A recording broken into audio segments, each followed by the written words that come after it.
When you have children to feed and you're a single mother and you don't have any money and you're in debt for student loans and you got all this stuff going on and you're going, oh boy, what am I going to do now? In reality, you are actually having a relationship with the food, because most people that put on weight do it through emotional eating. Yes. So whether it is sadness, grief, stress, anger, is always a negative emotion that causes the eating. 95% of diets fail. Why do they fail? Deprivation, that's the word. I'm going to tell you all the things you can't have when I put you on a diet. And the minute you lose that weight, you're going to go right back and eat those things all over again. That's why people yo-yo, and that's why diets fail. Do you sort of help anyone deal with their ancestral karma? Because obviously you have karma, like you said, from previous lifetimes. We evolved as lifting, running, right? Pulling. Digging, pulling. That's how we evolved as a species. And the body is designed, if anyone really looks at the mechanics of the body is designed to move.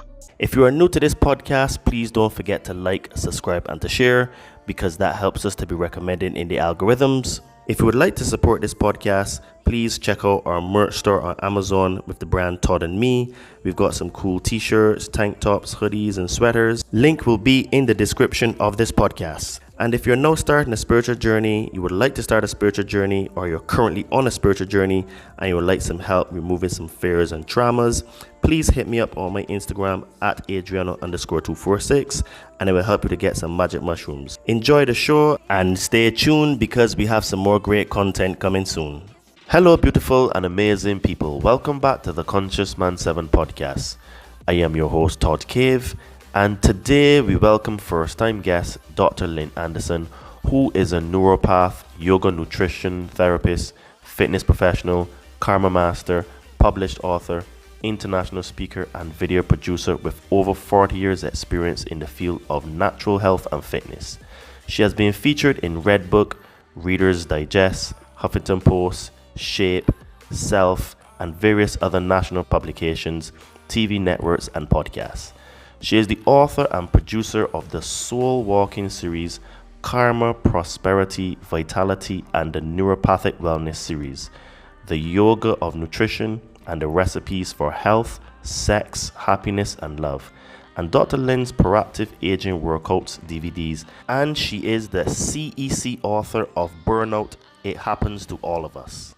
Now, this conversation is a very important conversation to have right now, because with the Trump administration having RFK in it, we are going to start to see a shift in terms of different approaches to health.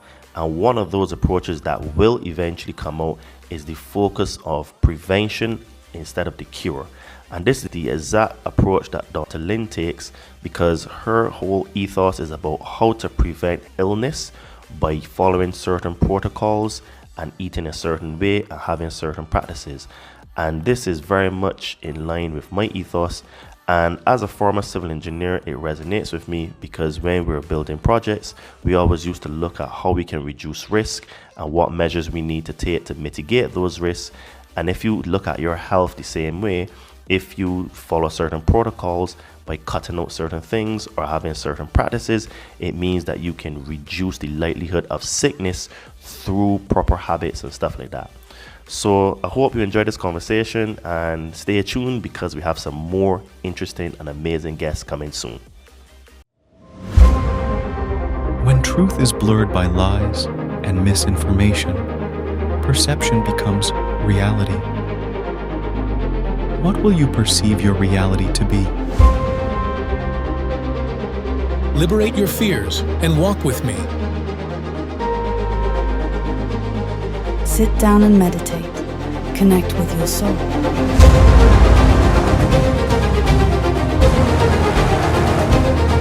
Be a monster, and then learn how to control it. You gotta be willing to do the work.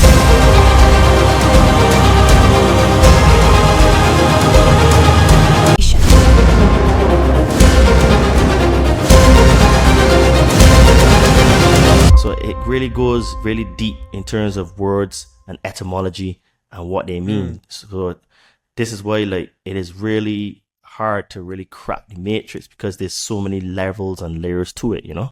Dr. Lynn, welcome to the Conscious Man 7 podcast. How are you today? I'm doing just fine here in Florida. Really nice day here. Yes, we're here in Barbados, and it's normally a nice day, but we're having some rain and stuff like that. So, you know, we hope that it doesn't come down too hard today. Right, right. So I'm really keen to talk to you today. But before we start, can you tell the audience where they could find you should the things that we talk about today resonate with them? Yeah, you can go to my website, and it's drlynn.com, and it's spelled out DOCTORLYNN.com. Everything's right there. All my blogs, all my social media stuff, everything can be found on the website. Awesome. So let's start from the bottom. So what is the difference between a naturopathic doctor and a normal GP? I get asked that question all the time. Most people say, what is a naturopath? Well, a naturopath, we are teachers, really. That's what we are. We don't cure. What our approach is prevention over cure. So a naturopath is someone who teaches the natural sciences. And the foundation, of course, would be nutrition and exercise and proper sleep. But then we branch out. For example, I'm a master aromatherapist, a master herbalist. So I did a lot of work in aromatherapy and herbology. We would work in your environment, light and how light affects us, different colors. So it expands out into the natural sciences and how to focus on staying healthy as opposed to getting sick and having to cure. So basically, it's a complete different ethos of thinking than normal traditional medicine, because normal traditional medicine seems to, from my observation, look at just the cure and treating the symptom. So basically, you're saying then that it is like holistic treatment is actually to stop you from getting sick. There's certain like things that you do and protocols you follow, stuff like that. Yes, that's absolutely true. So our approach, again, is prevention, because we believe, an ounce of prevention is worth more than a pound of cure, the old saying. That really, I'd rather prevent illness than have to cure illness, right? So that's our approach, yeah. That's very true. And we have that saying in Barbados as well, prevention is better than cure. So you're a neuropathic doctor, but were you always this type of doctor throughout your career, or were you a medical doctor that transitioned? Tell us a little bit about yourself. No, I actually was in the fitness and health field. I've been in the fitness and health field for over 40 years. And it was just what led one thing to another. Then I got my master's, and then my PhD, and then my ND, which is a doctorate of naturopathy. So I wasn't a medical doctor. I just had this, I grew up in a very small island off the coast of Maine in a little fishing village.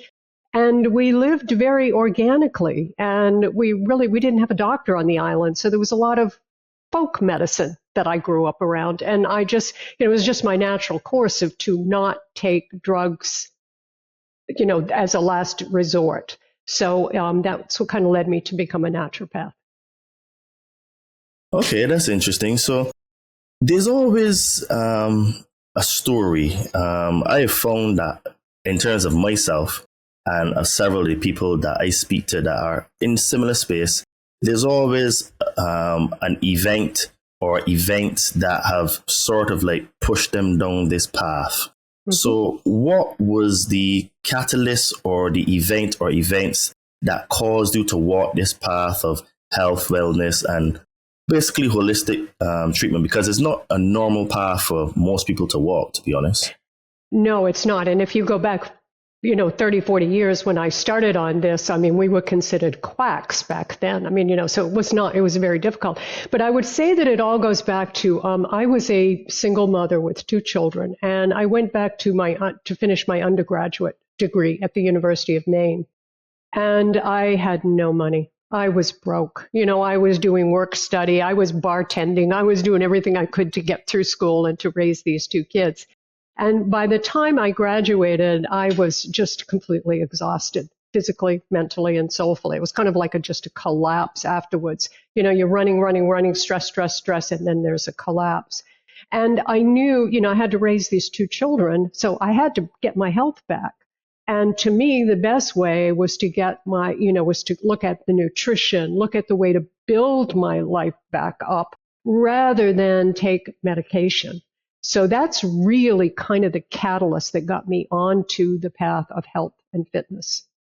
Okay. So then it was like a very low moment in your life, then, like a point where it was almost breaking. Because in my case and in my journey, and I've shared my story several times on my podcast, that it took me going to the deepest and darkest places in my mind and my body and everything else in my life that basically caused a shift where my entire identity was destroyed.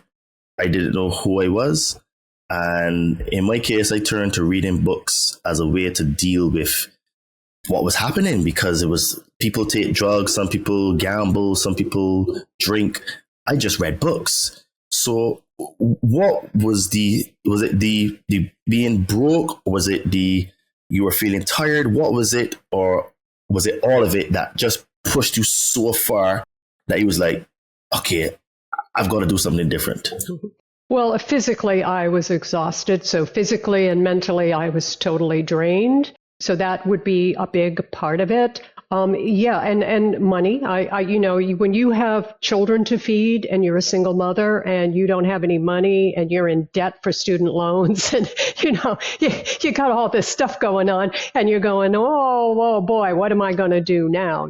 So it creates a tremendous amount of stress. But I would say that, I loved my children very much, and it was very important to me to raise them, as a good mother and do the best job I could. And I would say, I've said many times that my children were they were what gave me that push to keep going through life. Because, you throughout life, you have these little dark places that you get to. And, my philosophy has always been, what do you do when you're in those places? Because we have a couple of choices. We have a lot of choices, but basically we either go to the dark side or we find the tenacity to drag ourselves, lift ourselves up and go forward. And I always found that worked better for me than going to the dark side. Well, the thing about it is that there always has to be parts of the journey that is in total darkness, because I use the allegory that in order for a tree to grow, you have to plant the seed. So the seed has to be put in total darkness. So, and then even when you look at scripture, Christ used to talk about this tree shall bear no fruit. So trees are a very good representation, allegory for people. And there is a big element of having to go through the darkness. And I find that there's some people that just crack and they go completely on the dark side. And sometimes some people, end their lives. And then other times that total darkness has created a total metamorphosis in a person where is akin to the caterpillar becoming a butterfly. And what people don't understand is that metamorphosis is extremely hard, because the caterpillar, even though it's a soft creature, all of its limbs and bones and everything in there are broken and then rebuilt into something new. So I'm always very interested to hear people's stories, because I know that mine was extremely hard. I call it my refinement period. And it sounds like yours was hard as well, because having two children, being in debt, physically tired, I mean, it would be easy to just give up. And a lot of people do, So this is why I like to have people on that have walked the path and can touch, move, and inspire others who are going through a similar path, because I get quite a few messages on social media from people that reach out to me and tell me, well, Todd, I'm struggling and stuff. So even like my last show that I did, someone said to me, Todd, that show was so well timed for me, because I was really just losing my mind. I was on the verge of, I don't know what I was going to do to myself, So, today, hope that we can also touch, move, and inspire others with some of the things that we're going to talk about. So, you had mentioned in one of your talks before that your two primary points of view as a neuropathic doctor are prevention is better than cure and having balance in your life. So, let's elaborate a little bit on those points of view. Okay. Well, prevention, of course, is it's an awareness, and it's an ability to, you've got to have some self-love there when you focus on prevention. And that means, you pay attention to the three pillars, which is diet, exercise, and sleep. Those are the three pillars of health that hold us up. And I mean, scientifically, I'm not saying anything that's hocus pocus. It's all science. We know that good nutrition, we know that lowering stress, we know that getting a good night's sleep, we know that exercise, we know those things are the things that build strength and our health. And those are the things that also bring balance to your life. Because when you are sick and ill, it is very difficult to have any kind of balance in your life. And so what a naturopath believes is that there should be balance in the body, the mind, and the soul. And when they're all three in balance, you have perfect health.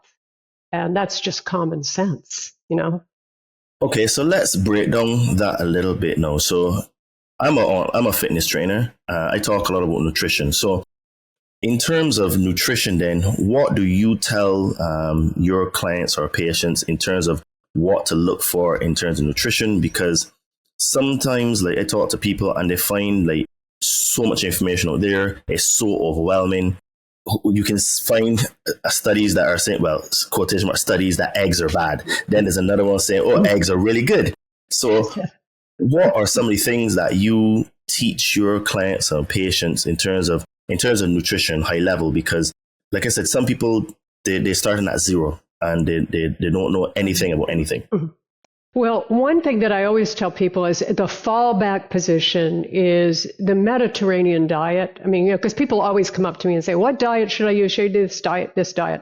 And there's been studies and studies and studies have shown, I mean, you come back and you look at the Mediterranean diet, it's a pretty well balanced and a pretty significant diet. The other thing that I explain to people, because people are always coming to me and asking me about supplements, and I'm always being pitched by people to, pitch their supplements. The thing about supplements that we need to remember is that they don't have to prove efficacy. And what that means is they don't have to prove through the FDA that they work. And so in fact, they've done a lot of studies. Most of the stuff out there is pure garbage. It's just fillers and garbage. If you really want to come back, what does the body need? The body only operates if you give it the right fuel. And the only fuel that it operates properly on is whole foods. We need vitamins and minerals, and we need all of that stuff that we get from whole foods. You can't get it from a chemical that you put into your body. So that's why I kind of come back to the Mediterranean diet, because the Mediterranean diet is a good guide. It's a basic guide. If I'm working with someone who's a vegan or a vegetarian, then, it all depends upon where that individual's coming from. And again, as a naturopath, we look at the individual. So what is going on in the individual's life, not just what's going on with them physically, but what's going on mentally, and where are they at soulfully? Because if I can't get in and balance all three of those out, if one of them are out of balance, the other two are not going to come to balance. Yeah, I say the same thing to my clients as well, because I always say that getting in shape is actually quite easy, but the difficult part is the mindset part of it, because the basics are, and the fundamentals are, eat a little bit less, do exercise, you'll get into shape. But the nuance behind that then now is the meal prep. It is the consistency to, if you train in the morning, get it early in the morning and go and train. Is the discipline to okay, well, the guys are saying, let's go after work to have some beers, and you're like, nah, I'll pass on this one. So the mindset part is, for me, the fundamental part in getting into shape. And it sounds like your ethos is something similar, where it is based on the mind, body, and the spirit, with mindset being a key area for you, it sounds like you're saying. Yeah, well, absolutely. I mean, that's why, 95% of diets fail. Well, why do they fail? Deprivation. That's the word. I'm going to tell you all the things you can't have when I put you on a diet. And the minute you lose that weight, you're going to go right back and eat those things all over again. That's why people yo-yo, and that's why diets fail, because people don't change their mindset. The mindset should be health, not weight, not, whether you've got a six-pack, not those things, but health. If you focus, if your mindset is set on health, you're naturally going to gravitate to that direction. And when you do that, by default, you will end up building muscle, burning fat, getting a six-pack, and looking great. Yes. So, okay. So what is the other part then in terms of, one is prevention, is better than cure, and then balance. So break down balance as how you see it. Well, that's the problem with most of us, is especially today. There's so much stress and there's so much distraction out there. We're scattered all over the place. And when we get scattered and going in a million different directions and trying to multitask and everything, we throw ourselves off balance. If you come back to just the physical body itself, if everything in your body is in perfect balance, your heart, your lungs, everything is working in perfect balance, you have perfect health within your body. And so it's coming back to that place where we find that place where we bring things together and focus on trying to make everything work in unison together, as opposed to, being over here and there and scattered everywhere. So it's more about coming back and really bringing everything together to the center. Yeah, because with the advent of technology, we seem a lot more distracted and disconnected, even though we're actually more connected. And I tell people that I remember back in the day, well, when you had to meet someone, you had to and these were the days we had the dial phone where you had to put in the finger and dial. I think probably people under 30 may not even know what those phones are. And you would literally, if you get lost, have to go and stop and beg someone for a phone call. Say, excuse me, sir, good afternoon. Can I use your phone? I'm a bit lost here. And those simple things seem to have kind of what kept us a bit more in balance, because you find that when you look at people from the 60s, 70s, and even to the 80s, you didn't really find many overweight people. Mm-hmm. And then as soon as technology started to speed up in terms of television, VCRs, and then DVDs and all that kind of stuff, we seem to have lost a lot of balance, and we're super distracted. To now, I think they say the average, concentration span of people is like 5 seconds. It's like a goldfish. Well, I was just going to say they did a study and they found that a goldfish can hold their attention for 7 seconds and humans 5 seconds. So yeah, it's like, what? But we are very distracted. And think about this, when you're distracted and when you're scattered, then we get careless, then we make mistakes, then we get hurt. That's what happens. And, if you go back, when I was a child, my mother, we had homemade cookies. We didn't have store-bought cookies. We didn't have all the junk that they have today. If you had a can of soda, it was, once a year for a picnic, special picnic. People didn't have that kind of stuff in the house. And we have such, it's really just, it's horrible, the food that is out there and that people are consuming. And again, with technology and everything, we're sitting more. We're not up and doing, manual labor. You used to have to mow your own grass, shovel the snow, those things were good for your health. Yeah, absolutely. And the thing is, because I was thinking about it here recently, I know that as a kid, I used to eat snacks and sweets, but I used to do so much playing and so many sports that I almost was like water off a duck's back. Mm-hmm. But I think it's the combination of the snacks and the sedentary lifestyle that we have now that is like the double whammy, right? Mm-hmm. Because I remember as a child, I didn't used to have a lot of fizzy drinks, but I used to like snacks. and I just like eating food in general. So my mother always used to make sure my lunchbox is packed to the gills.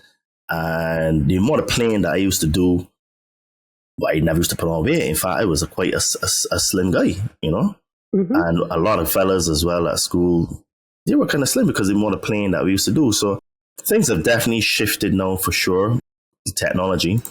And one of the things that has really affected us is, like you said, our attention span. And that leads me into something that you call yourself a yoga nutritional therapist.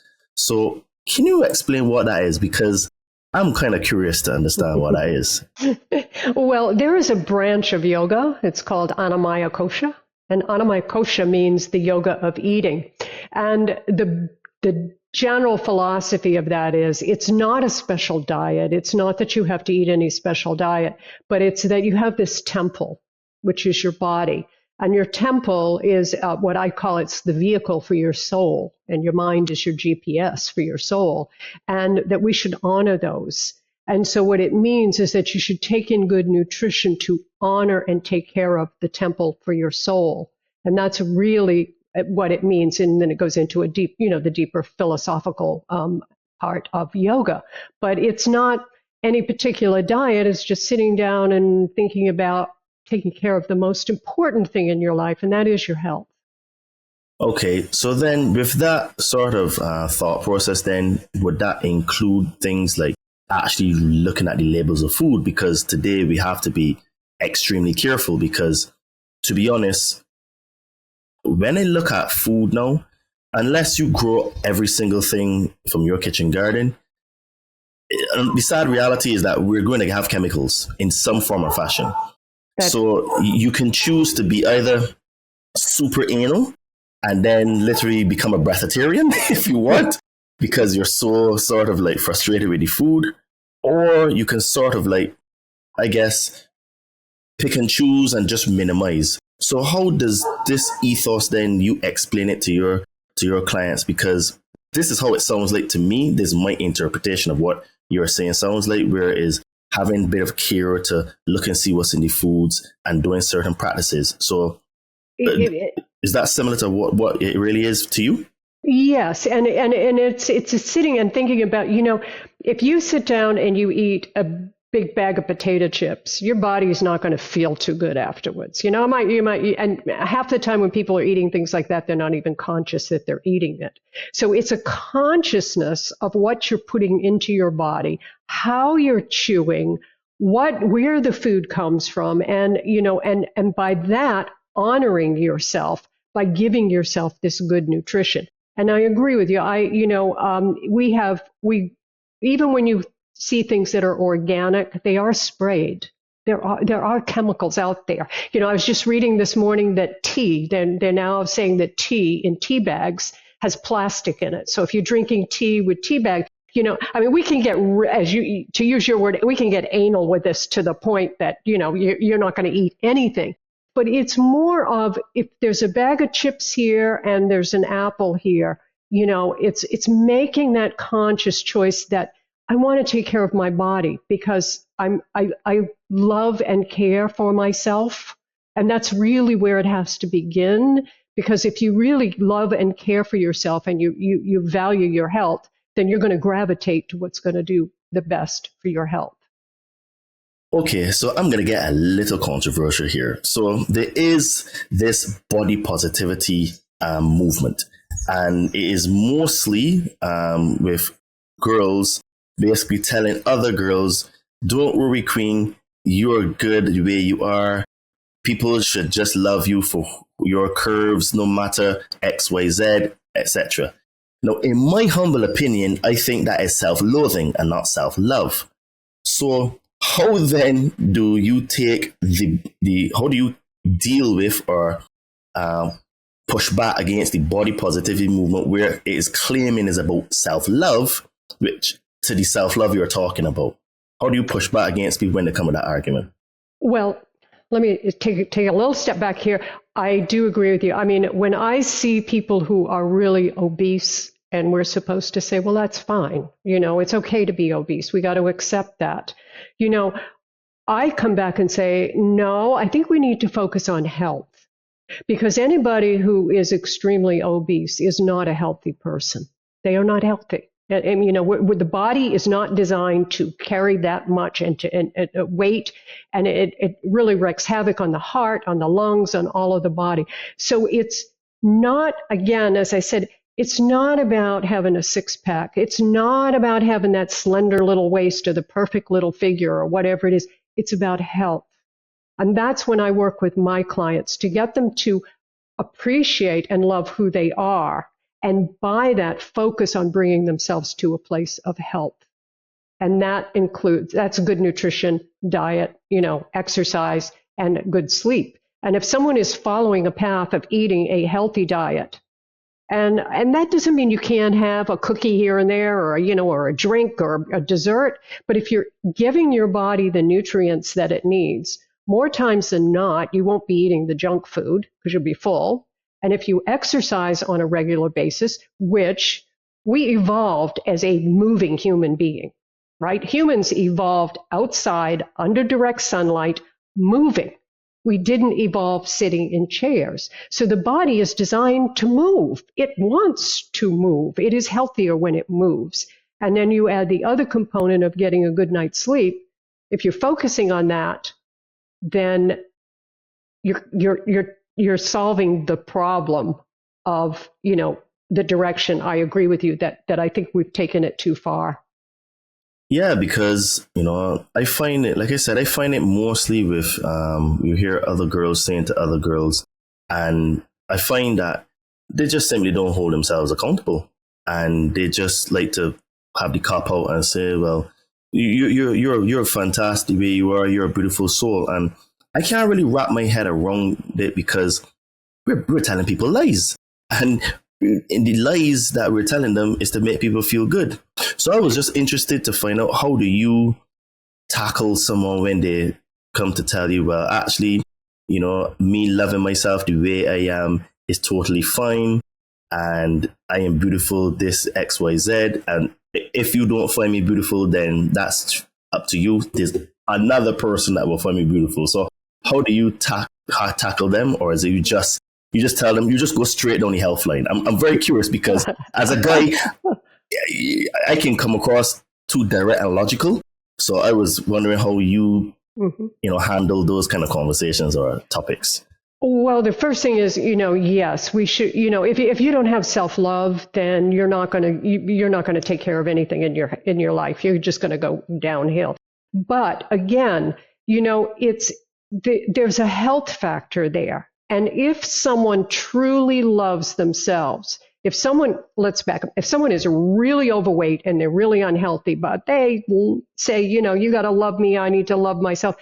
Do they really love themselves? Every day they're beating the hell out of themselves by shoving junk food in, putting on weight, not being able to breathe, can't get in a seat. They make life extremely complicated. So I don't know how that equates to self-love. Because for me, self-love is to have energy and the enthusiasm and the joy for life. And you lose those things when you can hardly get out of a chair and walk across a room. True. And what happens then is that with people, it gets, even if you're not even really, really obese, but you tend to create this feedback loop. And I find that it's very hard to beat this, to overcome this feedback loop. And there's a huge element of self-sabotage in there. And I find that, for some reason, I've seen this in my journey, and I've seen it in all the clients that I work with. They seem to have to get to a point where it is so bad that they have to be forced to make changes. And I put my hand up and say that I'm the same. Even me doing this podcast, I was, well, like I said, I was forced in a way where the voice just said to me, this is what you're going to do. And I was like, okay, well, whenever the voice speaks, I listen. But it took to a point. And I find that unless people are really, one of my mentors always has this saying. He says, you don't get what you want, you get what you have to have. And if you have to have better health, you will get into better shape. But if you are just in your comfort zone, and it's like, yeah, I would like it, but everything is fine. People just don't move. So how then do you sort of like communicate to someone that is not to that point yet, but they want to, but they just can't get over the line? Because I find that in my case, there's nothing you can say. They have to get to that point. If not, they don't move. Mm-hmm. Well, it comes back to self-discipline. Self-discipline is a very important thing, and it's something that we get a lot of free rides in our society today with discipline. And I grew up in a very disciplined environment, a very disciplined time during the 50s and 60s. I think children were much more in a disciplined place there. And it's very hard to discipline yourself, very hard to be able to, remove the things that you have that are comforting, that you've been doing you've been sitting and watching TV and eating this food, and to clean it all out, right, and start all over again is very, very difficult. What I would do with my clients, especially because most people would come to me and they want to lose weight. And they would come in and they would be like, Dr. Lynn, can you just put that magic wand on my head and boom, I'm going to lose weight. They thought I had, the magic pills. And I would say to them, I want you to go home and I want you to just go through your house and make a list of all your food. Just be objective. No, don't be guilty or anything. And let's see what's sabotaging you. And when you find what's sabotaging you, I want you to take it out. I want you to have a discussion with it. Let's have a discussion with this food. Let's have a discussion with the cupcakes and talk to the cupcakes. What are you getting from the cupcakes? And then decide what you want to do with those cupcakes. And a lot of times people would come back and say, I cleaned my cupboard out. I get it. I'm having a relationship with cupcakes, and they really were able to make that shift at that point, That's very interesting. I actually like that because, I never thought of it like that, but I will actually probably tell this to my clients as well, because in reality, you are actually having a relationship with the food, because most people that put on weight do it through emotional eating.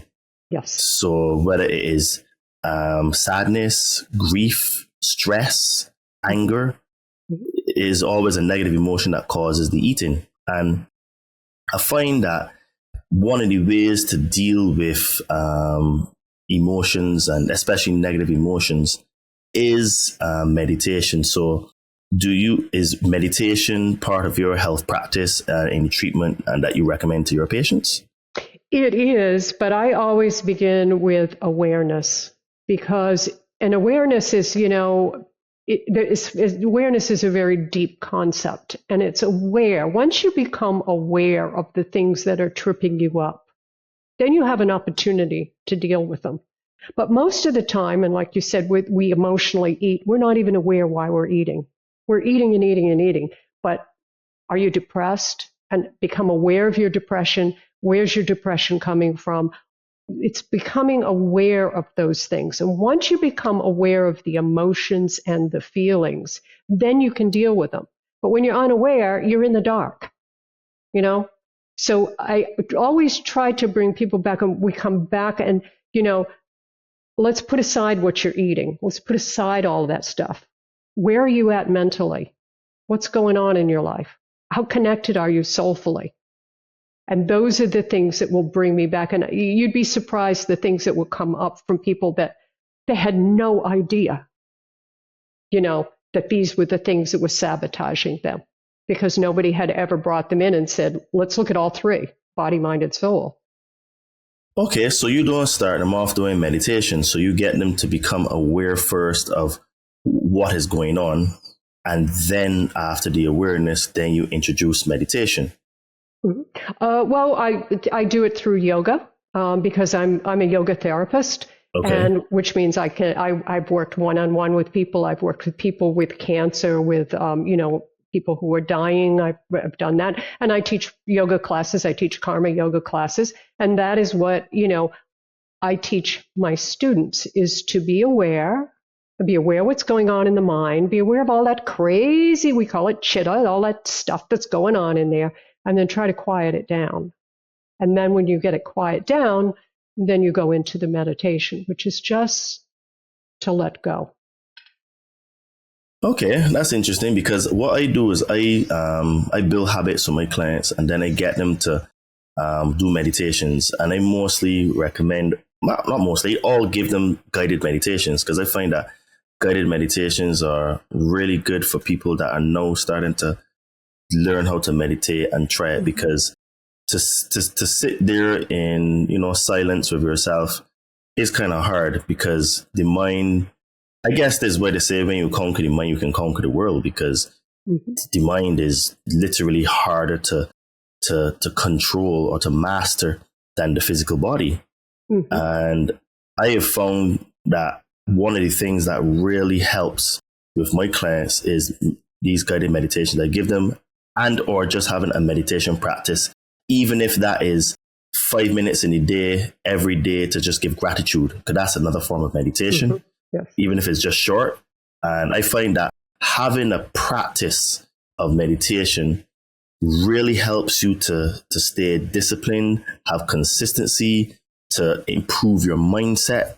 And my focus is, although yes, is about eating the right things and doing exercise, but I really, really hammer the meditation part, because one of my mentors, she said to me that if you want to level up your life, switch the 80-20 model to do it from doing 80% doing to 80% mindset and 20% doing, because the mindset will allow you to have better choices, to make better choices, be in better situations, have the better people around you, have calmer emotions. Instead of, if you feel like stressed, instead of going and eating, you can recognize, this is this pattern. Okay. So this is why I really focus on meditation. But yoga is a form of meditation as well. So I guess it's pretty much the same thing, but just in a slightly different form, no?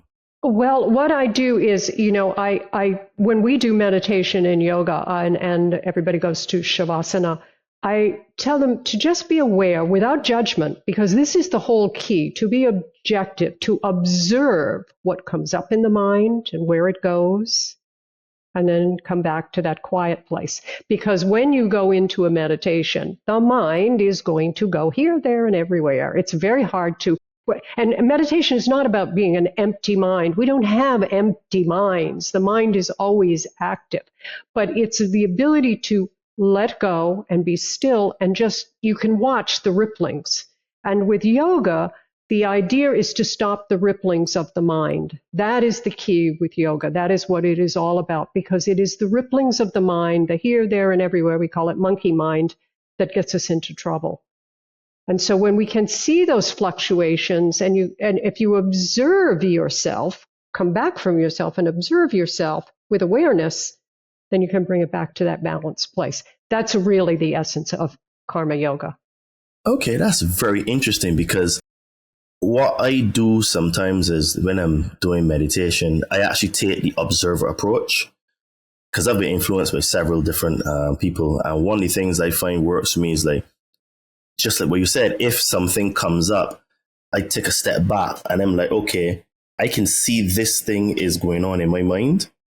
And I'm looking to see, well, what's causing that? What's under it? What's around it? What's next to it? Right? And I find that you get real value in approaching it like that, because what happens is that when you're now starting to meditate, and you can tend to beat yourself up because you're having the monkey mind. So some of my clients, they tell me, it's just not working, Todd. I'm not feeling anything. I'm just here, there all the time. And then I feel guilty because, I'm here sitting down for 10, 15, 20, 30 minutes and I'm just thinking about nonsense. So, I always have to say that you can't beat yourself up and, use the observer approach. But it sounds like you do something similar as well. And it's about non-judgment. We are our worst critics, and we judge and we beat ourselves up all the time. But if you step back from it all and stop at judging and observe, you'll watch those little fluctuations and you can deal with those fluctuations and you can very much bring your life back into balance by all of that. But we, if we're sitting there and the mind's all over the place, we're beating ourselves up because we're not in a place we think we should be in. But maybe that's exactly where you should be, with a scattered mind everywhere. And you step back and go, whoa, I got a scattered mind here. Okay, I'm not a bad person. I'm just, my mind's scattered and I need to bring those things in. But, that's really where the awareness and the, being able to step back and observe. Yeah, this is something that I find that we struggle to do a lot, even to judge ourselves kindly and rightly, because like you said, we are our biggest critics. And I find that the people that are the hardest on other people are the hardest on themselves. Because as above, so below, so inside is so outside, you create from the inside. So, I try to tell people that try as best as they can to look at themselves in the mirror. And it's one of the hardest things, because I was having this conversation with my clients this weekend, and it was like, we humans are very, very good at looking at other people's problems and diagnosing and prescribing what to do. But when it comes to ourselves, we're terrible at it. And I just don't know why. Is it maybe because it scares us? We don't like what we see? Or is it just, that's how we were designed? Have you learned anything as to why we do that through your yoga practice? Well, it's called the ego, and the ego is a wonderful thing in that the ego is there for self-preservation. And thank goodness we all have an ego, because the ego helps you to, preserve and care about yourself. But the ego has a way of getting itself into that, getting out there and blowing itself up and considering itself bigger and stronger and more superior than the soul. And the soul is your essence. That's the pureness of who you are. So it's reeling that ego in and realizing that when we all depart this world, we all go in the same way. We all take the same last breath. And you're not going to take any drama, stress, problems, material. None of this is going with you. It's what you, according to karma, it's what you work through, how you work through your karma that takes you, is where you go and what brings you back to the world in reincarnation. And karma just simply means that we are all here to do work, and we are presented with the best way to be able to work through our karma. And sometimes it's a real tough thing. It's a real tough journey.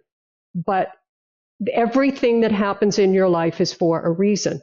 And there's a learning lesson in it. When you learn through all of it, it takes you to another level. And that's the whole reason why we're here, is just to work through all these things. So when things come to you, accept them for what they are, be content and be at peace with them, and then figure out how to work through it.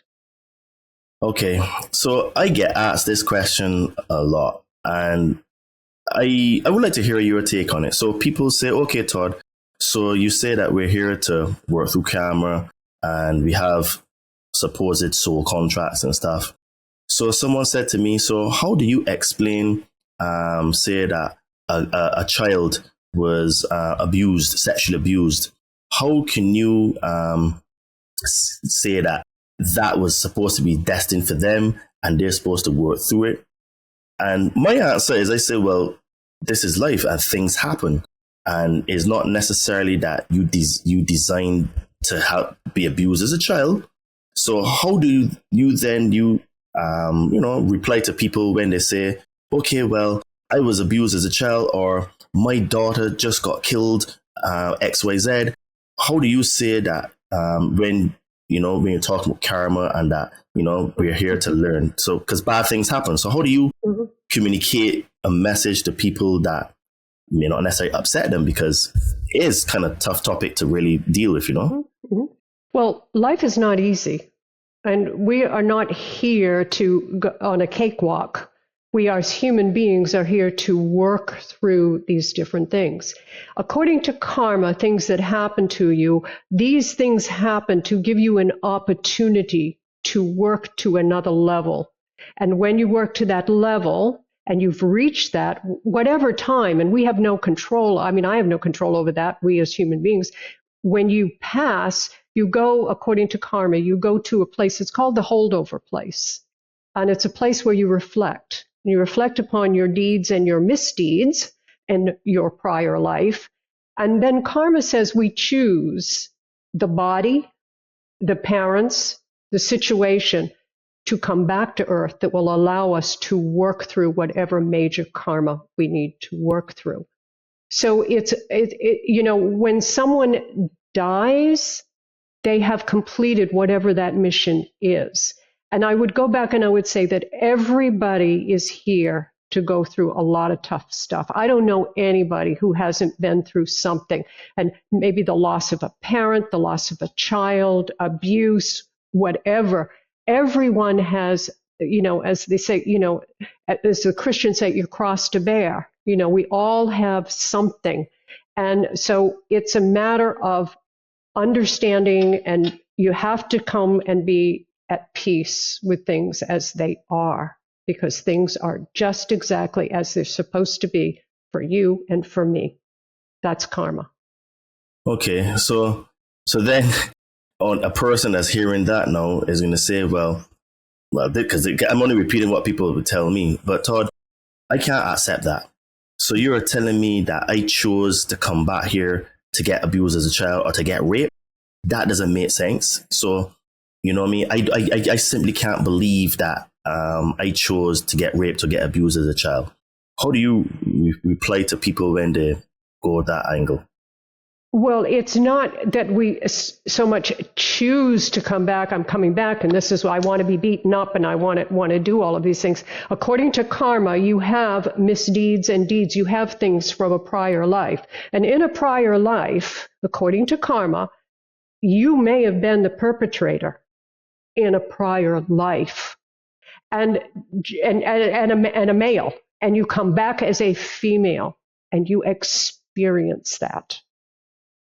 And it's on a much deeper level. Now that's going way, way, way deep. And it's very hard for human beings to get their head around something like that. But we also, when things happen to us and things happen to people in life, sometimes those things are wonderful, wonderful teachers. I always think about like Hitler. If we go to Hitler, Hitler was a horrible person, but Hitler taught all of us how horrible human beings can be to each other.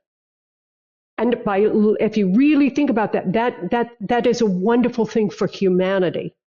Because when you see something that is really horrible, it gives you the opportunity to come around to the other side. Or I'll give you a really good example, the Boston Marathon. Remember the Boston Marathon when that was horrible, horrible. And it was a horrible, horrible thing. But what came out of that was the beauty of humanity. People came together and supported each other. And you saw this beautiful rise of humanity and brothers and sisters coming together and helping each other. So there are tragedies in the world, but there's also the flip side of that. And that's what we try to focus on. That's really interesting what you said, because some things have happened to me in my life recently and not so recently. And I know that 100% it was karma, but it wasn't from a previous life. It was from this life. So it's interesting that you said that possibly you could have been a perpetrator. So then you end up becoming the perpetrated. And it's for you to see, because I know reincarnation is real. I know past lives are real. And I got my connection through psychedelics. Mm-hmm. Now, I've done loads of psychedelics, and I talk openly about it because I find that the medicine adds so much value to your lives. And I always say that if 60% of humanity did psychedelics, this planet would be completely different, like hugely. So have you done psychedelics, and what is your view on psychedelics? Well, I'm an old hippie. Okay. So if you go back, if you know how old I am, I'm an old hippie. And they say if you remember the 60s, you weren't there. Well, okay. Yes, we did. We did a lot of psychedelics. We, of course, cannabis. Cannabis was a part of all of it. You have to be very careful. In the time when I was a hippie, it wasn't controlled very well. And there were, you could really get into trouble. And I'm not advocating strong drugs because I don't think you should be doing any kind of drugs because you don't know what's in them, where you're buying them, where they're coming from. But I do think that the experience of the psychedelics, they do open and expand the inner part of a person. You look at the world very differently. You see a different world. And so I think when they are used in the proper way, they can be very, very good for people. It's just the caveat is, you don't want to buy drugs on the street. You want to be careful what you're doing. And, and just be really careful with anything that's a chemical. Well, what I always say to people is, because I've done quite a bit, and I've done ayahuasca, peyote, bufo alvarius, magic mushrooms, LSD, and I say to people that the heavy ones you have to have a shaman with. So bufo, ayahuasca, and mostly those two. Mushrooms, not necessarily. You can actually do them on your own as long as you clean your environment energetically, and you can sit and have like some Reiki healing or meditation type beats in the back. Peyote is the way that medicine works is more geared towards a ceremony because it comes in waves. It comes in and out of waves. So having the community around you, because people are singing songs, people are talking, people are throwing rice or peas or grains into the fire. So as you're speaking and you're sharing, you're feeding the fire and getting rid of the things and the energy outside of you. So those three medicines, even Cambo as well, definitely you need a shaman. But the lighter ones, LSD, magic mushrooms, not so much. And honestly, like, I am not the same person I was when I first started 6 years ago. And I tell people all the time that exercise for the body, psychedelics is for the mind, and that helps to really open you up because there's so much that we don't know, we can't see, and really and truly the psychedelics force you to look at yourself in the mirror. Now, some people say, but Todd, I've had this friend or this uncle that had a really bad trip. And I said, well, that is part of it. However, depends on where you are in your journey and the protocol or protocols that you follow, because there's certain rules that you don't do. For example, with ayahuasca, you can't have any red meat, any pork. You can't mix any sort of you can't be smoking cannabis or taking other hallucinogenics before. So you need to kind of be clean 2 weeks. For a person that is having a normal diet, 2 weeks. A person like me that eats generally clean all the time, I only need 3-4 days because, my diet is clean. But I tell people it depends on where you are energetically, where you are in your spiritual awakening, where you are in your path in general, because you could take a trip and all you see is darkness. But that's because this is where you are now. You are in the darkest part. So the medicine is only showing you what's there, right? So what are some of the medicines that you've taken since you were in the 60s? Well, back then we did a lot of LSD, we did a lot of peyote, we did a lot of mushrooms. I mean, we did all of that kind of stuff. But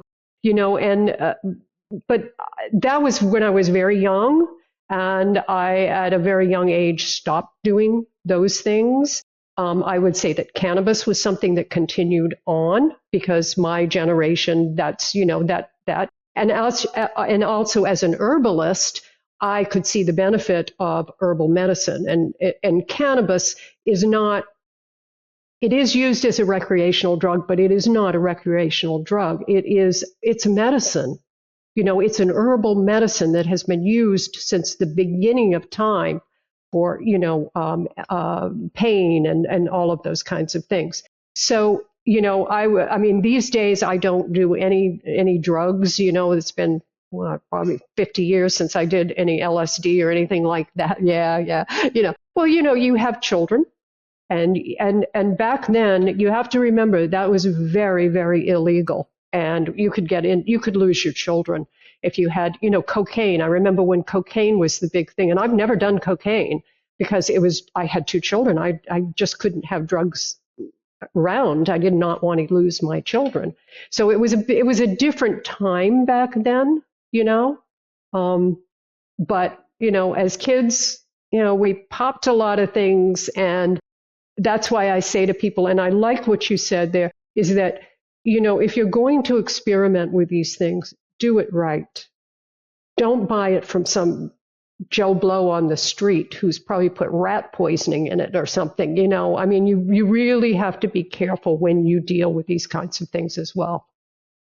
Yeah, for sure, because you have to give it the respect that it is, because you're really going into the spirit world.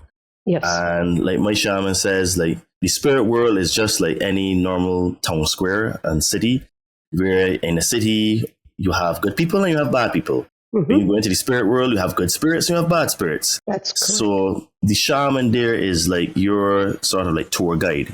He's there to like tell you, hey, you may not want to go down that street, or don't talk to these kind of people. So they're trained to help you through your journey, to help you to get focused, because you can get into a really, really dark place. Yeah. Right?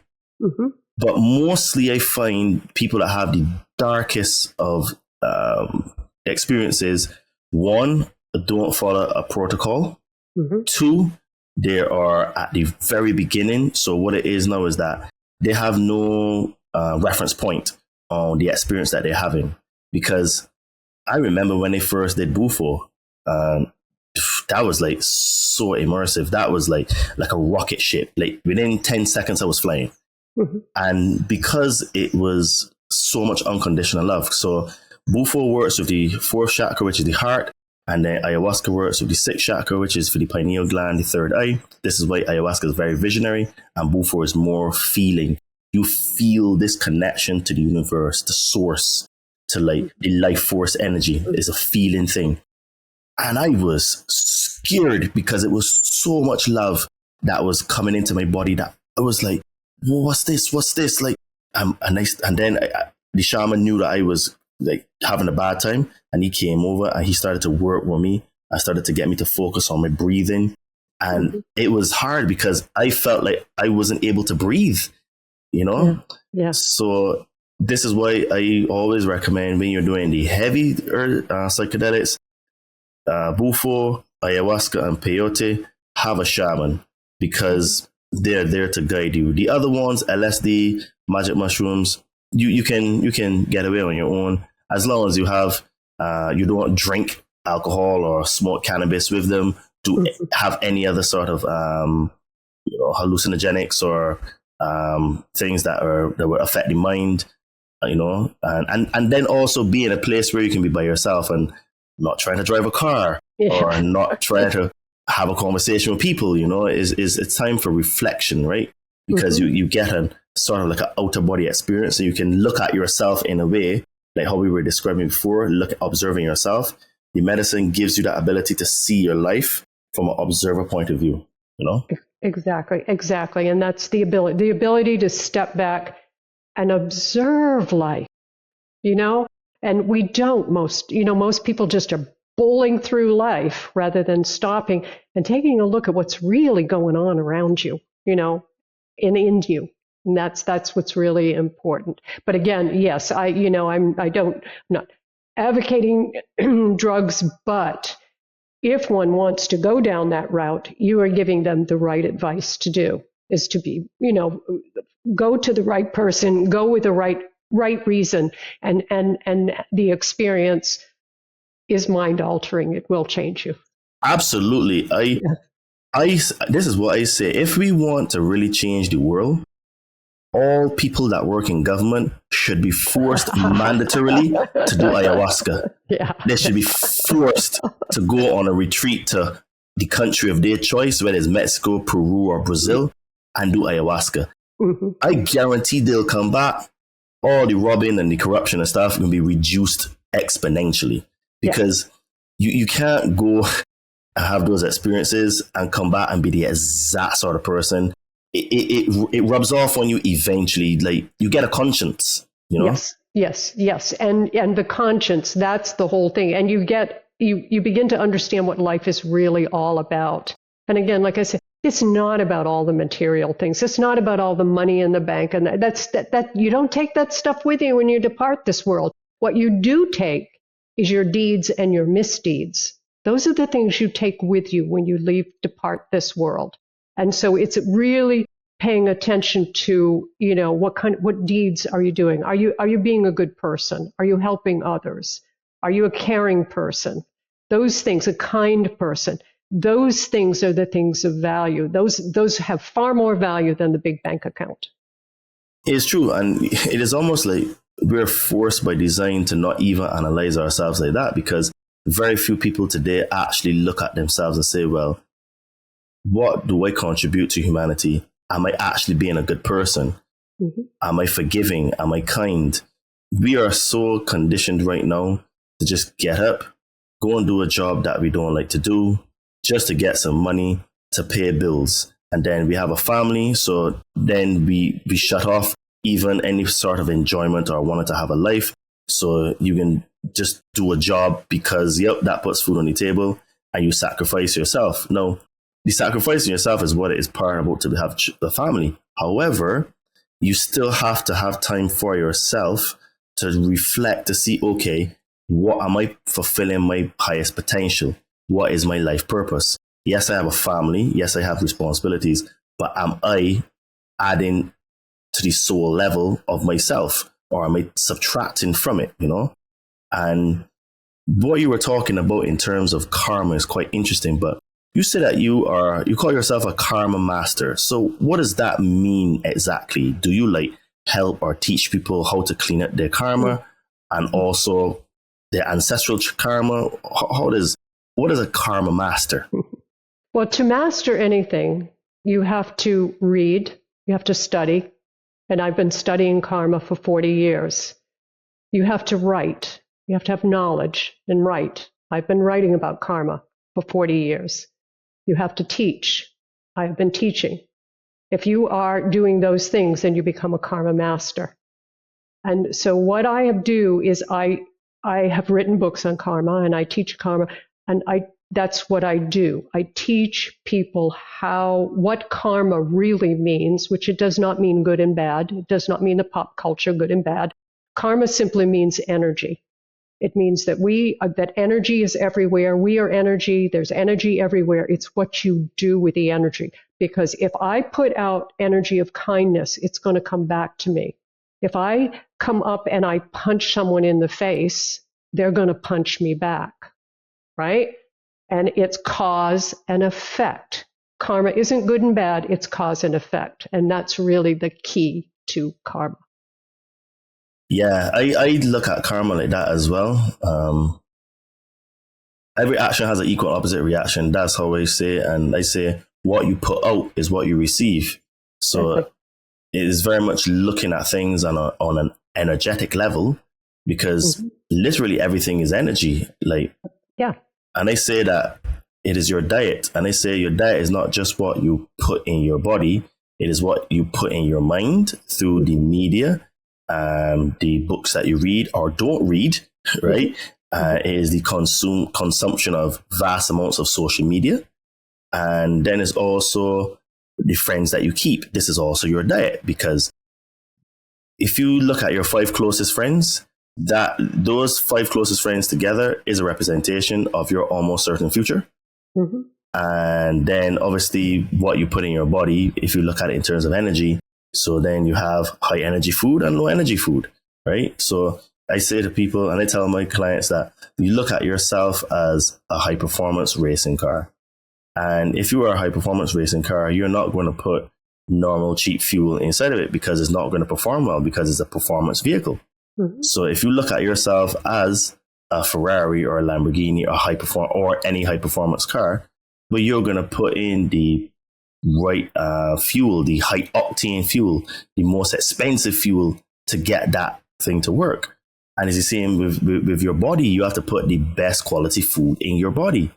And the point that you made about self-love, it really comes back to that, because if you love yourself, then loving yourself is feeding yourself a proper diet, which is the mental diet, whether it is reading books, the media you consume, meditation, exercise for the body, that's self-love as well. And then obviously the actual physical food that you eat, and your friends, Well, we're all interconnected, and that's the thing to understand. You and I are interconnected. We're just energy fields moving about, and everyone and everything in this universe is interconnected. So what I do has a rippling effect, and it ripples out into the universe, whether it's good or it's bad. It ripples out into the universe. And so if I'm loving myself and I'm being kind and I'm loving you and I'm being kind, we're all doing what we should be to support each other and to allow each other to love yourself. It's not an egotistical thing. If you don't love yourself, if you don't care about yourself, do you have any of that to give to anyone else? No. And it's not, I love myself so I'm better than everybody else. It's not that at all. I love myself because I appreciate a human being. I appreciate the fact that I'm a human being and I have this life, and I personally have joy in my life. I see this every day. And to me, that's loving myself, is to get up and be joyful every day. Absolutely. And this is what I say to people. You can't give someone something that you don't already have, right? That's right. So if you don't love yourself, it is impossible for you to love someone else. If you don't forgive yourself for the things you've done to yourself, you will never be able to forgive others for the things that they do for you. And then people say, but Todd, I can't forgive that person who was mean to me. I said, but you're not forgiving them for them. You're doing it for you. You're forgiving yourself for you to be free of the energetic connection you have with that event, place, person, or thing. All right. So it is very much, and this is why you always say all the time that, like Nikola Tesla said, when humanity starts to think in terms of energy, frequency, and vibration, they will unlock the keys to the universe. And I add on that, unlock the keys to themselves, because we are the universe. We are greater than we think we are, and the power of the universe is inside of us. And when you start to really look at things in terms of cause and effect, right? Karma, thinking about how will this affect someone else, it really shifts your paradigm on how you show up in the world, because you're really thinking, okay, in reality, I'm actually doing these things to myself, because if I go and treat you badly, somebody else may treat me badly. And the thing is, if you have children, it may not necessarily come back to you physically, it may go to them. And then you may be saying, well, why did this person do this thing to my son or my daughter, X, Y, Z? And it could be, most likely, due to the karma that you put out, the energy you put out in the world, that it skipped you and went to them.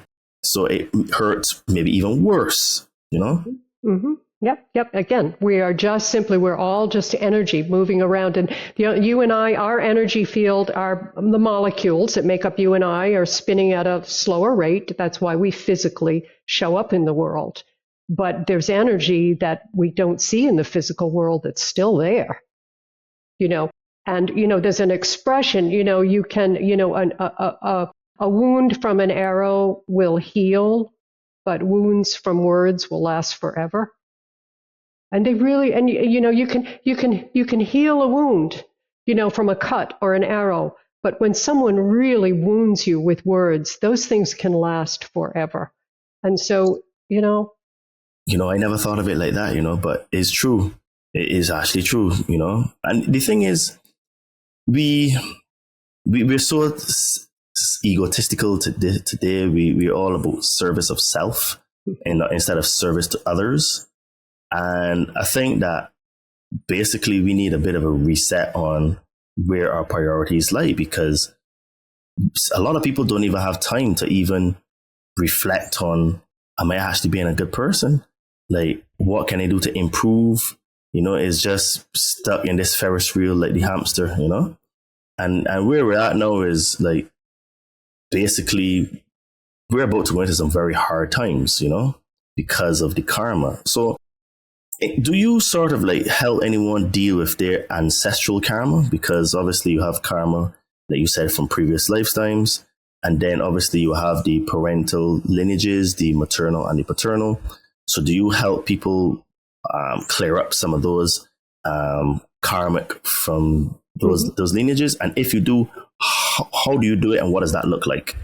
Well, it's always a very personal and one-on-one, and everybody's different. And it begins with a trust. When I develop a relationship with someone, there has to be complete trust. They have to trust me, and I have to trust them. And they have to be willing to open up those doors and to look through all of that stuff and the traumas and the things that have happened in their life and how to work through whatever it is that they're trying to work through. So it's a very individual thing, and it's really sometimes very hard for people to open up. And so my job is to give them that safe place, that safe vehicle, and to be the objective one that doesn't judge what has happened or where their life is, but be able to, just objectively give them back, help them work their way to wherever they're trying to go. So is that similar to like proverbially putting up like a mirror so that they can actually get to look at themselves in the mirror?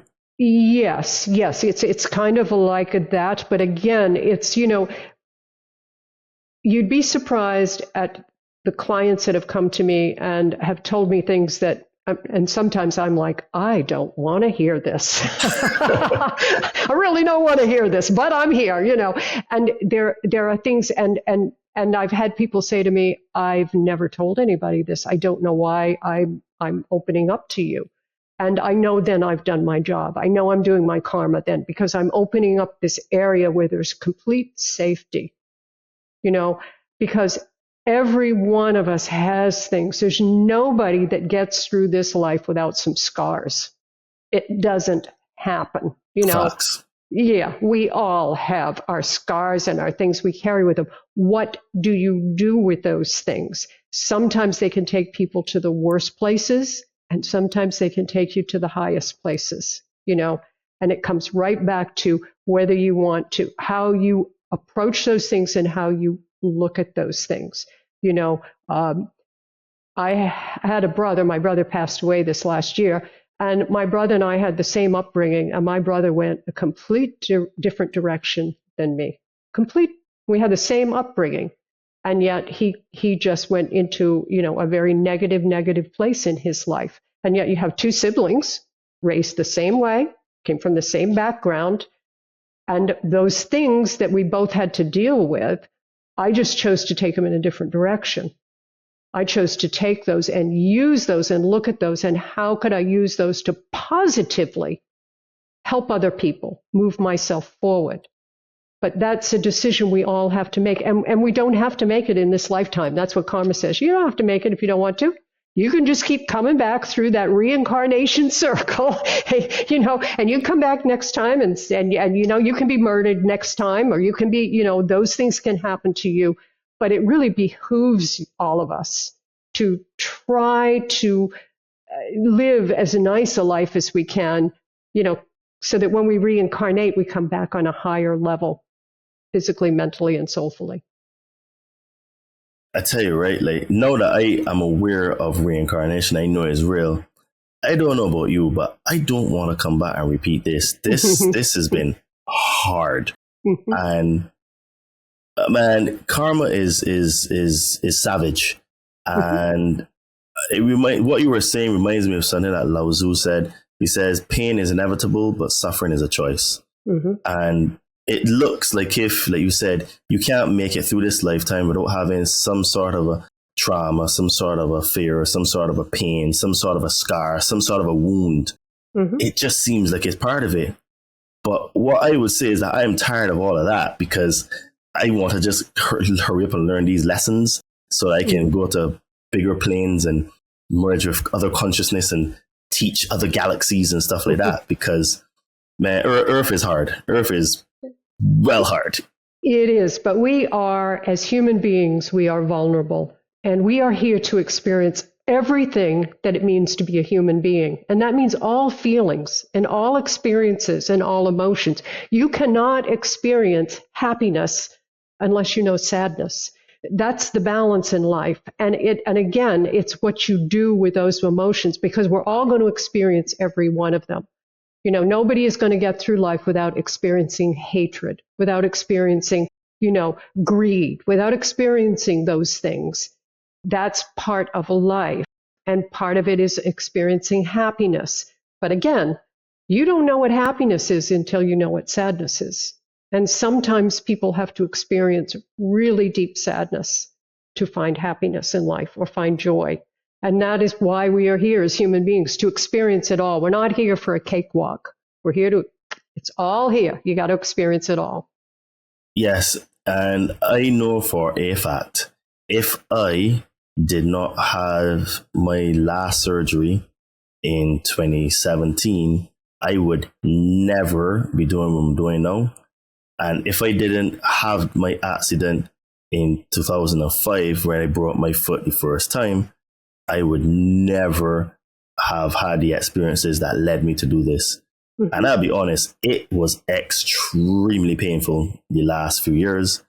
And basically, things have only gotten better simply because I do this now. And I've answered my call because I was woken up out of my sleep and said, Todd, do podcast. That was just 2 words, do podcast. Mm-hmm. And I said it like 3 times very, very loudly.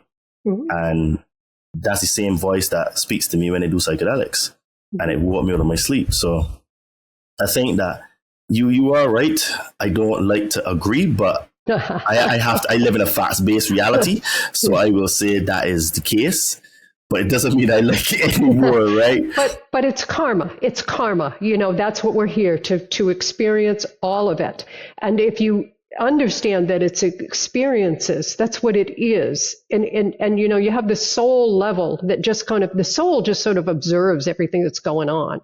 And it's never going to usurp the body or the mind. It's going to let you go as crazy as you want to go. But we're here to experience human life. That's why you came back as a human being. If you come back as a tree, you're going to experience treeness. You're going to experience what it's like to be a tree. And that is why we have this world that we live in, and why we come back is to have these experiences. And then, as karma says, we reflect upon them. We reflect upon our deeds and our misdeeds and our life, and then decide how and where to come back to work through our karma. But like you said, we sometimes have to go down that really dark rabbit hole before we come up and see the light again. And that's what yoga and karma is about, is coming up like the lotus flower from the mud, coming up to the light. That's what it's about, finding the light. Yes, it's definitely about finding light. And there's always and I tell people that when you start this journey, it just gets harder and harder and harder, and it breaks you. If you've not broken yet, you're not there yet. No. And you will continue to self-sabotage, and you will continue to suffer. And it's only after you're broken that your suffering stops, and then you're able to take control of your life and do the things that you've always been told from your higher self or source, or in my case, the voice.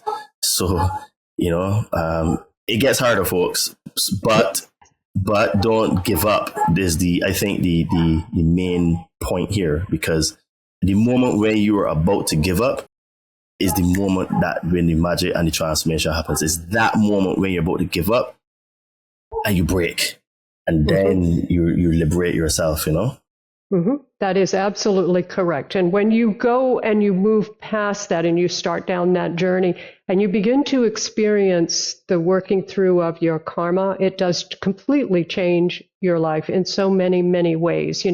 I get up every day of my life and I do a little prayer of gratitude, because I think I'm the luckiest woman in the world, because I get to go and help people every day with their health, body, mind, and soul. And I meet the most incredible people, and I can't think of anything. Yeah, how lucky am I to be able to be able to do that and to be able to found that. So it's a matter of, and I think you alluded to this earlier, it's a matter of being grateful for what energy you have, grateful for what you can do in this world.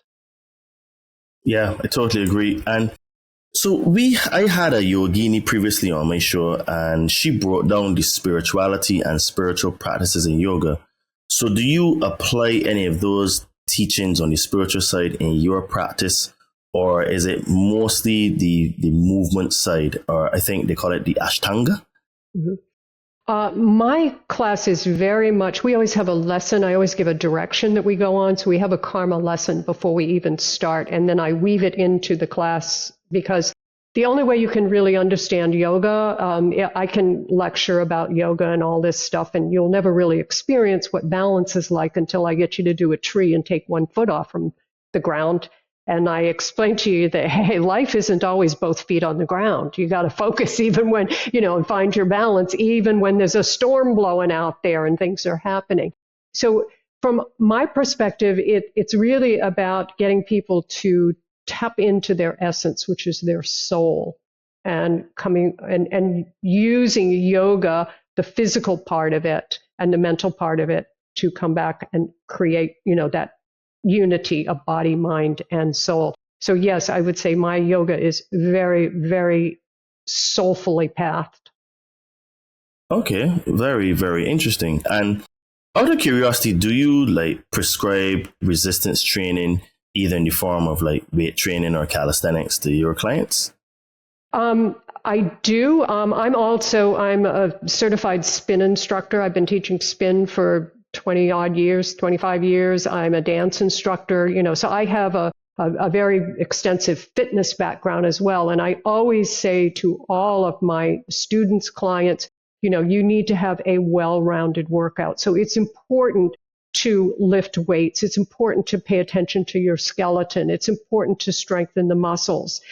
Yoga gives you a lot of that stuff, but yoga doesn't give you aerobics. So you need to have that aerobic conditioning too. So I always encourage people that, you need aerobics, you need balance, you need strength, you need flexibility. Those things are important. So yeah, work with a personal trainer and come to yoga class and then go take a spin class, do all those things.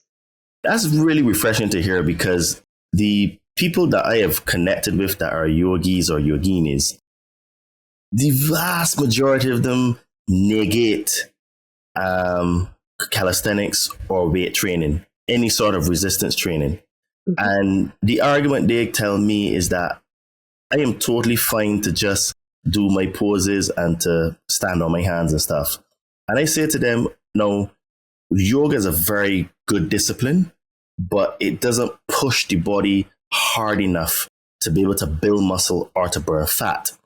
And me, now, I'm a bit of a hybrid. So I think that I'm actually surprised that more people that do yoga don't do calisthenics, because I think calisthenics is the strength part of yoga, being that you have to put your body into static holds, and some of the pushing and pulling that you have to do is all your body, which is all yoga, right? So I'm really surprised that they're not more hybrid yogini calisthenics athletes. It always boggles my mind. In my class, we do a lot of posture, and I bring naturopathy in, and I bring the stuff in, and I teach them about what's going on in their body, how to open up their rib cage, because there's a diaphragm down there, and that diaphragm needs to be exercised, and your shoulders need to be back. And, we do some weight bearing in yoga, but it's also important to, you've got to lift, you've got to really challenge the bones. With weightlifting is one of the best ways to be able to strengthen your skeleton, because that's really important. So yeah, it's important, especially in a yoga class. I have a great opportunity, and I do bring that in, of getting people to do things that would be a little more like planks, which are more weight bearing. But it is important to get all of those components. And again, aerobic conditioning, we need aerobic conditioning. And you do not get aerobics. That's one thing you do not get in yoga, And so it's important for your lungs and your heart to get that stuff. So when I teach spin, I kind of teach it with a yoga twist to it, and and then I transfer some of that over. But my goal is for people to understand that your muscles, your bones, your veins, all of this stuff has to be worked. We evolved as lifting, running, right? Pulling. Digging, pulling. That's how we evolved as a species. And the body is designed, if anyone really looks at the mechanics of the body is designed to move. And it's designed to lift. It's designed to do those things. And as we get more sedentary in our lives, we get away from that. Absolutely. And as I always say, the body gets weak if the body doesn't move, right? Exactly. And you have to move. And a very perfect example of that is when you break a limb and you're in the plaster of Paris and that limb doesn't move. When it comes out of the plaster, it's extremely weak because simply it didn't move. That's literally what it was. So the body gets weak if it doesn't move. So, can you tell us, actually, you wrote a book called Sex Matters. And so let's dive into that a little bit. So tell us why you think that sex matters and why is it important to us? Well, the very first thing you are in this world is a sexual being. Before anything else, you're either a male or a female. I mean, that's what happens. It comes to you, and the doctor says it's a boy or it's a girl. This happens 6 weeks into being pregnant. So you are, by the very nature of things, the very first thing you are is a sexual being. And your sexual orientation is what will drive you throughout your life, and it's a tremendous drive. And it's important to keep the sexual part of yourself healthy. For example, your hormones. Your hormones remain healthy, are determined by your diet and by your exercise. So everything in your body needs nutrients to be fed into it in order to stay healthy. So the idea behind the book is that you're a sexual being. It's a part of yourself.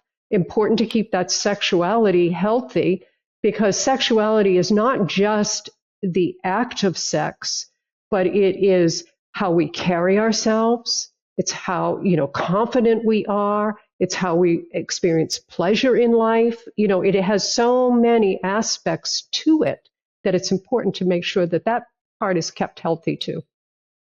And I say, like, when we had the pandemic, right? And I joked, but I was still being very serious with this statement. I said that some of us weren't able to have sex with our partners because we couldn't leave our houses to go in other districts, or if someone lives in another city because you couldn't travel. And I said that what they should have really been prescribing is sunlight, sex, exercise, and laughter, right? And I put sex in there, and people, me joke and say, "Oh, yeah, why sex?" I said because, well, basically, is a natural thing that we all do and we want to do, and it releases endorphins in the body. It releases good feeling. So good feeling actually helps combat sickness. So why wouldn't you not prescribe having sex? To combat sickness, because you're raising the internal vibration of the body, right? Exactly. And it seems that you are aligned with that sort of ethos as well, no? Yes. Well, it's a natural thing. That's why we're here. We wouldn't be here if it wasn't for sex, right? Facts. And sex is a part of your life. Whatever your orientation is, it is a part of your life forever and ever and ever. It creates who you are, the choices we make, the things that we do. And it is very good for your health. I mean, they've even, they've done a number of studies on stress level, heart, all of this stuff. The people who have a very healthy, good sex life tend to be healthier people. Yeah, this is true. It's true, especially for men as well. I think from memory, if a man has sex, I think twice a week, he has high levels of testosterone by default. So it is good for men as well in terms of having high T levels. So talking about that, what are some of the foods then that are good to have good sexual health, high libido, high levels of testosterone, etc., etc., etc.? Well, of course, the very first thing is a very healthy and balanced diet, because you've got to put the right vitamins and minerals in there. You got to have the right energy. If you don't have energy, you can maybe you won't have the desire for sex. There's always the things like chocolate. Things, for example, dark chocolate. Reason why that's good is because it creates in your brain. We have cannabinoids in our brain. That's where the cannabinoid come in. The cannabis comes in.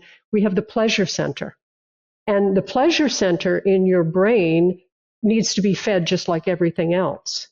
So when we feed it good nutrition, which means that you need to get your vitamin E, you need zinc. Males especially need zinc. They lose something like 5 milligrams of zinc every time they ejaculate. And that has to be put back into the body. So it's really not, there's no such thing as an aphrodisiac. There's such a thing as eating and getting the right minerals in there that support all of your hormones and your pleasure center.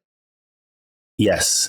And one thing I will say is that one of the things that they don't tell you is fats. Fats are hugely important for both males and females, because fat is the actual thing that produces the cholesterol, the good cholesterol, and that is what produces for testosterone.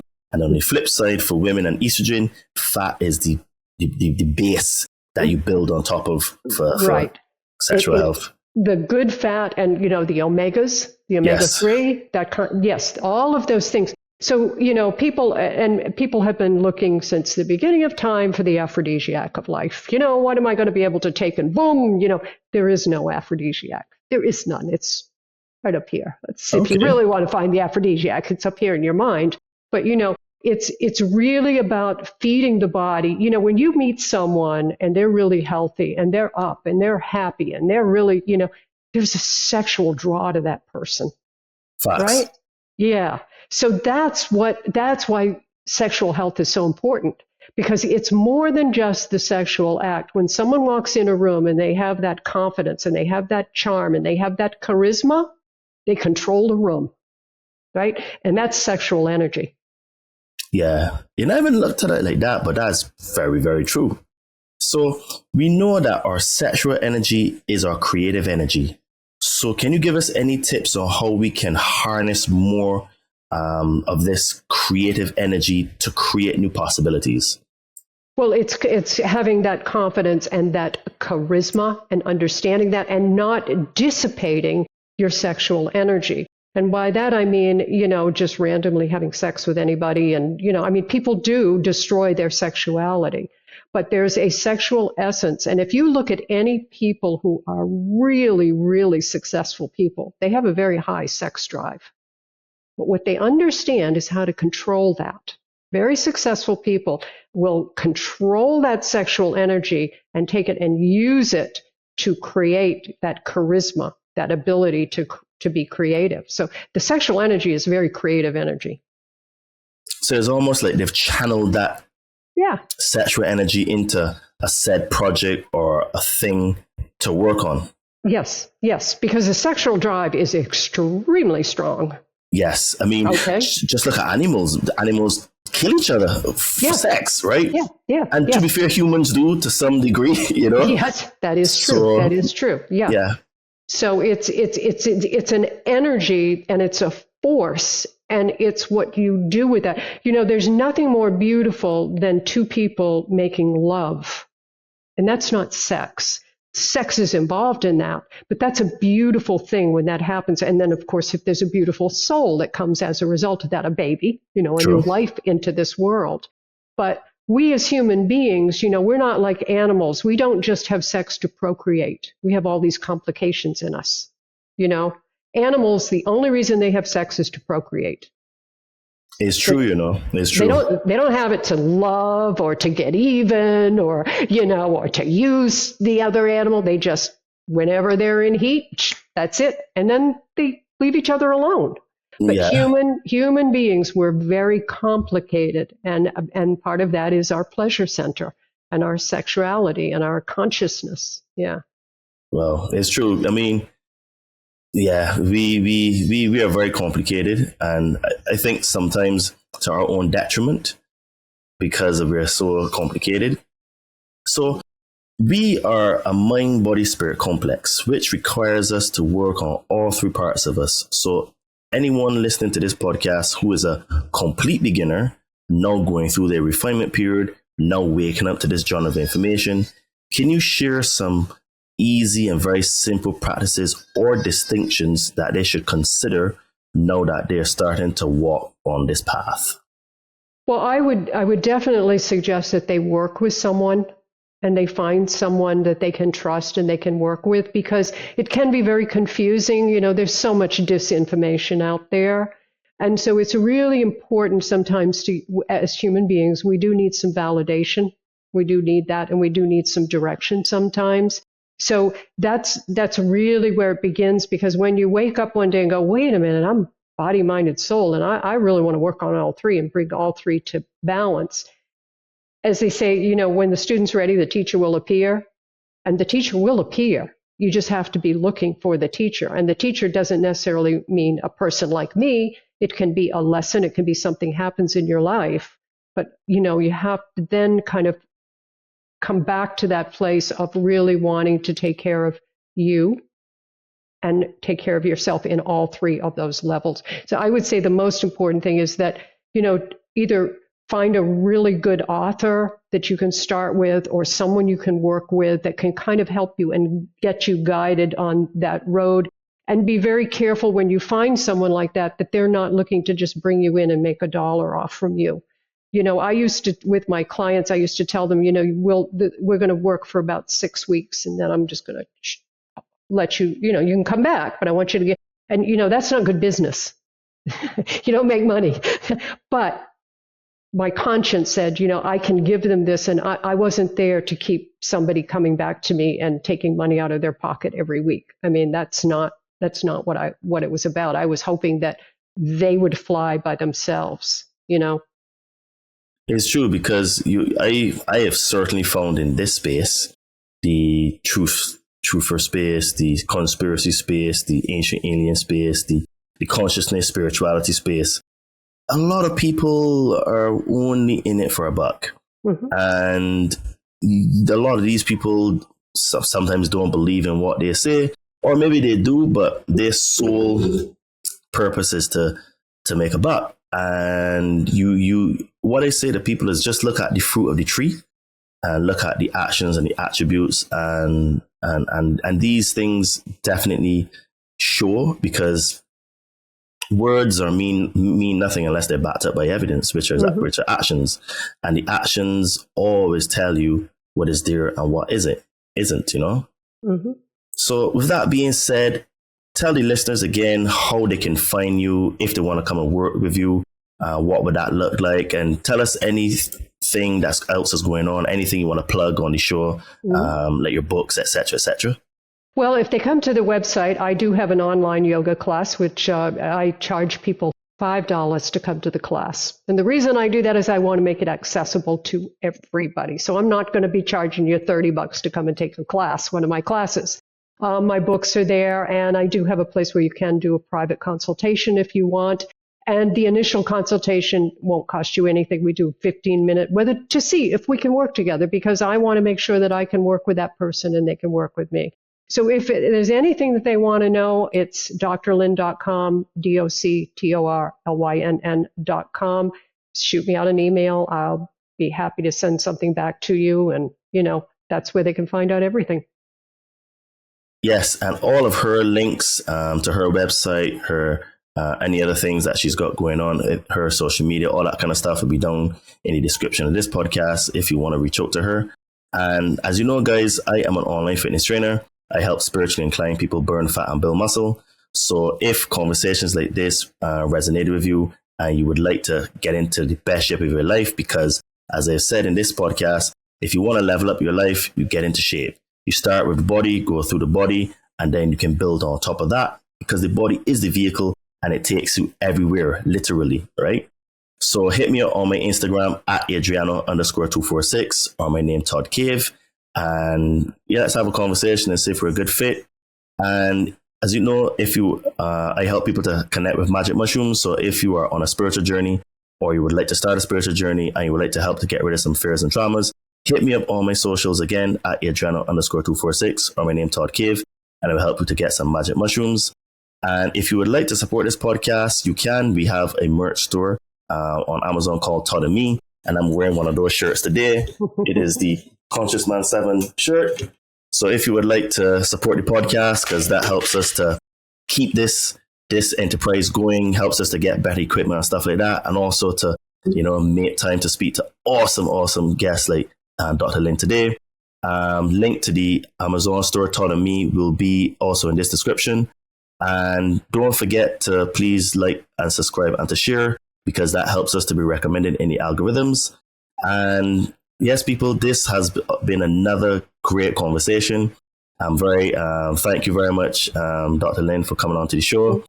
And I'm sure that my listeners got some great value from this. So we have some more amazing guests coming. So stay tuned to the Conscious Man 7 podcast and keep being the change you want to see. Keep smiling, keep shining, and keep being the change you want to see. Speak to you soon. Cheers and namaste.